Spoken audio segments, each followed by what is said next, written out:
আমি আর আশা আপু এখানে আছি। কারণ আশা আপুকে কিছু প্রশ্ন করতে চাইলো, যেমন আশা আপু ফেসবুকে, টিকটকে এবং ইউটিউবে কেন আসছে, আর কেন সে এই পর্দা করে ভিডিও করে, এবং কেন এই প্ল্যাটফর্মে সে আপু বেছে নিচ্ছে, এই ব্যাপারটা আপুর কাছে জানতে চাই। সে কি ভাইরাল হইতে আইছে না অন্য কিছু করতে আইছে, আমি আপুর থেকে জানতে চাই তার মুখ থেকে। আপু, তুমি তো ফেসবুকে, টিকটকে যে আসছো, হ্যাঁ, তাইলে তোমার ইচ্ছা মানে চিন্তা চেতনা কি আপু? এখন চিন্তা চেতনা কি, মানুষ কি করতে আসে ফেসবুকের মাধ্যমে বা ইউটিউবের মাধ্যমে, কি করতে আসে? ভিডিও ভাইরাল করতে আসে, বা আমার ভিডিও সবাই জানে দেখে, বা মানুষ জানি আমার ভিডিও চায়, দেখতে চায়, তার জন্য আসে। এখন আমি তো আসছি অনেক দিন যাবৎ, এখন আমার এই এই গেট আপসেই মানুষ দেখতে চায় না, নাকি এর থেকে আরো অন্যতম? আপু, তুমি যে গেটআপে ভিডিও করো, এরকম ভিডিও আমি এ পর্যন্ত আমার চোখে পড়ে নাই। কথা বুঝছো? এই সমস্ত ভিডিও তুমি যে গেটআপে ভিডিও করো, এই ভিডিওগুলি করে যারা হইলো বোরকার প্রমোট করে, তারা এই সমস্ত ভিডিও করে। তুমি কি মানে তোমার কি উদ্দেশ্য আসছো? তুমি কি আসলে কি তুমি জনপ্রিয়তার জন্য আসছো, না এমনি নিজের শখের জন্য ভিডিওটা করতেছো? আপু, তুমি যদি বলতা। আসলে কি পর্দা করে কি ভিডিও কোনদিন ভাইরাল হওয়া যায় না? না আপু, তুমি যে পর্দা করে ভিডিও করো না, এভাবে ভিডিও তুমি কি এ পর্যন্ত তুমি দেখছো? আপু, তুমি সত্য করে বলো তো। আমি তো চাই যে আমি পর্দার মধ্যে থেকে ভিডিও করব। এখন আমার কি তোমরা চাও যে পর্দার মুখোশ থেকে বের আপু, করে? আমি তোমাকে বলতে পারি, তুমি যেভাবে ভিডিও করো, এভাবে তোমার ভিডিও কখনো ভাইরাল হবে না। ভাইরাল হওয়ার দুটো পথই আছে, জানো সেটা কি? কি কি পথ? সেটা হইলো, এক হইলো মনে করো ওই যে যেমন ওই যে প্রিন্স মামুনের দেওয়া নাই, প্রিন্স মামুন মনে করো বুড়া বেটির বিয়ে করছে। আর যেমন ওই যে তুমি ওই সানবিজ ভাই তো উনি দেখছো না, বুড়া বেটারে বিয়ে করছে। এরকম ভাবে তোমার হয়তো ভাইরাল হইতে হবে তাড়াতাড়ি, হইলে ভাইরাল হইতে যদি মেয়েকে থাকতে চাও। তাই কি আমি কি বিয়ে করব বুড়া বেটারে? আসলে আমি জীবনে কখনো বিয়ে করব না। হয়তো যদি আমার ভিউ নিতে আমার যদি ফেসবুকের মাধ্যম বা ইউটিউবের মাধ্যমে থাকতেই হয়, হয়তো এই মুখোশটা খুলে ফেলতে হবে। তাছাড়া আর কিছু করতে পারবো না। আমি চাই না আমার জীবনে একটা ঝড় ঝাপটা এসে আবার চলে গেছে, পরবর্তী দ্বিতীয়বার আমি চাই না যে আমার আর একটা ঝড় ঝাপটা আসুক। আমার কিন্তু অনেকজনের অফার করেন, বিয়ের অফার করেন। আমি কিন্তু সিদ্ধান্ত নিব যেরকমটা, যে বারবার কিন্তু মানুষ ভুল করে না, ভুল একবারই করে। আর যেরকম ডিভোর্স হলে ছেলেদের কোনো নাম আসে না যে ডিভোর্সি, কিন্তু মেয়েদের ডিভোর্সি নাম আসে। তার জন্য চাই যে এমন একটা জীবনসঙ্গিনী যেন আমি পাই, যেটা আমার সারা জীবন টেক কেয়ার করে। আর বিশেষ করে হয়তো আমার পর্দাটা আপু, যেটা মানুষ সবসময় জানতে চায়, তুমি কি আসলে কি এই মিডিয়াতে থেকে বলে তোমার সংসার নষ্ট হয়েছে? এই ব্যাপারটা তুমি একটু যদি শেয়ার করে দিতে আজকে। হ্যাঁ, আমার সবাই চলে গেছে, আমার নিজের ফ্যামিলিগত। কি কারণে চলে গেছে? তোমাকে কি কারণে চলে গেছে? মানে অন্য কোনো কারণে, না এই ফেসবুকে, টিকটকে বা ইউটিউবের কারণে চলে গেছে? আমি যদি আমার বিষয়টাই বলি, যে আমি যদি খারাপ থাকতাম তাহলে হয়তো মেনে নিতে পারতাম যে আমি খারাপ ছিলাম দেখে, বা আমার স্বামী আমার পরকীয়াতে ধরছে দেখে হয়তো ছেড়ে চলে গেছে। কিন্তু তার ইচ্ছা ছিল যে সে এই ভিডিও জগৎটা হলো খারাপ, বা এই ফেসবুক জগৎটা হলো খারাপ, মানে এই ধরনের তার একটা মতামত ছিল।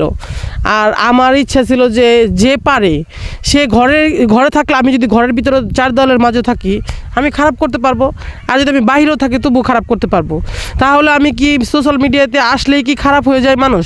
আমি সেটা দেখানোর জন্যই আমার এতটুকু পথ চলা। আপু, তুমি এখান থেকে আজ প্রায় 2 বছর হয়েছে তুমি ভিডিও করো। 2 বছরে তোমার কত ফলোয়ার হয়েছে তুমি জানো?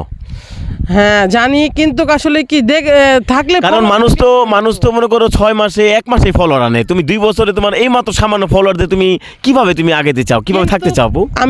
আমি বুঝতে পারছি যে আমার যে ওই যে হাজবেন্ডে বলছিল যে দেখো তুমি যেভাবে ভিডিও করো এটা তোমার সফলতা অর্জন আসবে না, কিন্তু আসলেই তা চিন্তা ভাবনা করে দেখতে পারতেছি এখন পর্যন্ত যে আসলেই এই আমার ইসলামিক ভাবে চলাফেরা করলে কোনো দিনও সফলতা অর্জন করা যায় না। যারা যেভাবে শরীরের কাপড় চোপড় বেহাল অবস্থা করে ভিডিও করে সবাই দেখে, কিন্তু আমার ভিডিও। আচ্ছা আপু, তুমি কি এই পর্যন্ত কি ফেসবুক থেকে কোনো টাকা পাইছো, ইউটিউব থেকে কোনো টাকা পাইছো? না, ইউটিউব থেকে টাকা পাই নাই, কিন্তু ফেসবুক থেকে একটা আশা আছে। কিন্তু সবাই দেখলে হয়তো কিছুরা হয়তো যারা জানে, হয়তো আসলে মিথ্যা বলবো না, কি কারণে রোজার মাস মিথ্যা কথা বলা হইলো আল্লাহর কাছে, এটা হলো দায়ভার থাকা। কিন্তু যারা জানে হয়তো কম বেশি, মানে যেটা আসলে এই আমার আমার চলাটা হয় না, মানে আমি যেভাবে এই একটা মানুষের যেরকম খরচ বহন করা যায়, মানে যেরকম এখনকার যে দিনকালের অবস্থা, সব কিছু কিনতে গেলেও 100 টাকা, 50 টাকা, 60 টাকা, 80 টাকা এরকম ছাড়া কোনো জিনিস পাওয়া যায় না। আপু আমি যেটা বলি তোমাকে, এখন তুমি কি এই প্ল্যাটফর্ম কি ছেড়ে দিবা, না এখানে কি টিকে থাকতে চাচ্ছ? ইনশাল্লাহ হয়তো এক সময় আমার ধৈর্যের ফল হয়তো মিষ্টি হবে। তাইলে বা আপু তুমি তাহলে একটা বুড়া বেটা থেকে বিয়ে করো না আপু, আমি আর কথা যেটা। কেন বিয়ে করব আমি চাই একটা প্রবাসীকে বিয়ে করব যে আমাকে আপু তুমি যদি এখানে থাকতে চাও, অবশ্যই তোমার ভিডিও যদি সবসময় ফলোতে রাখতে চাও বা তোমার ফলোয়ার বাড়াতে চাও, ভিউ বাড়াতে চাও, তাহলে অবশ্যই তোমার বিয়ে করতে হবে একটু ভালো থেকে। আর না হইলে তুমি তোমার স্বামী স্ত্রী কাপল ভিডিও করতে হবে, তাইলে তোমার ভিডিও আপু ভিউ হবে, আমি যদি মনে করি। তুমি এ ব্যাপারে কি বলো? আমি একা ভিডিও করি কি তাতে কি কাউ মানে কেউ পছন্দ করতে চায় আপু না? তোমার কি ভিডিও কোনো ভালো ভিউ আছে? তুমি দেখছো ভালো করে খেয়াল করে 5,000 6,000 ভিউ তোমার হয় অলরেডি, মানে হাইয়েস্ট। এই ভিউতে তুমি তো কখনো তুমি টাকা কামাইতে পারো না আপু, তুমি জানো এটা?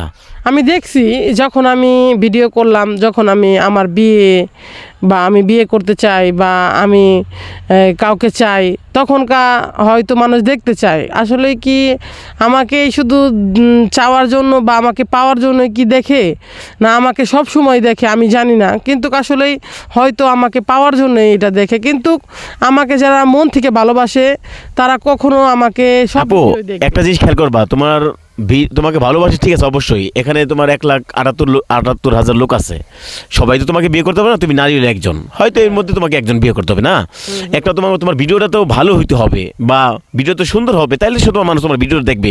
আর তুমি যেভাবে ভিডিও করো বা তুমি যেভাবে ভিডিও করার চিন্তা করতেছো, এভাবে তোমার ভিডিও আপু কেউ দেখবে না, তুমি এটাকে তোমাকে মনে রাখো। আমি সব সময় দেখছি আসলে ভালো ভিডিও করার জন্য একটা ভালো মানে যেরকম কাপাল ভিডিও বলো, কাপাল ভিডিওগুলোর জন্য তো একটা স্বামীর প্রয়োজন গেল। তাহলে আপু তুমি তো স্বামী বিয়ে করলে তো স্বামী নিতে পারো ইচ্ছা করলে। আর হলো বিশেষ করে হলো তোমার অন্যান্য যেরকম অন্তর্ভঙ্গি দিয়ে টাকা কামানো, এটা আসলে চাই না, কোনোদিন এটা করব না, আল্লাহ তাআলা মাফ করুন। আচ্ছা তুমি যদি ভবিষ্যতে তুমি বিয়ে করো, তাই তোমার স্বামীর সাথে কি ভিডিও করার কি ইচ্ছা আছে ফেসবুকে?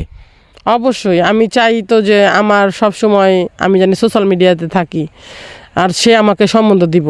এইটার জন্যই আমি বারবার বলছি, আমার যেটার জন্য সংসার ভেঙে গেছে ওই লোকটার আমি দেখাইতে চাই যে আমিও পারছি, যে স্বামী আমাকেও এই প্ল্যাটফর্মে রাখছি। কেন? তাহলে গাইস দেখলেন আশা আপুর মুখের থেকে, আশা আপু যদি ভবিষ্যতে বিয়ে করে বা আশা আপু হয়তো রমাদান মাসের পরে আশা আপু আস্তে আস্তে সে তার ফেস দেখে ভিডিও করবে, আর আশা আপু বিয়ে করলে আশা আপুর হাজব্যান্ডের নিয়েই সে ভিডিও করবে। আর আশা আপুর দিকে তাকায় অবশ্যই বেশি বেশি লাইক কমেন্ট শেয়ার করবেন। জানেন সে একজন হয়তো একা থাকে, এখন তার ভিডিও ভিউ নাই, কিচ্ছু নাই, তার আইডি ফিউজ হয়ে গেছে, অনেকে হয়তো জানেন না, তার ভিডিও অনেকে হয়তো পাচ্ছেন না। বেশি বেশি করে লাইক কমেন্ট শেয়ার করে দিবেন, এটা আপনাদের কাছে চাওয়া। আসসালামু আলাইকুম।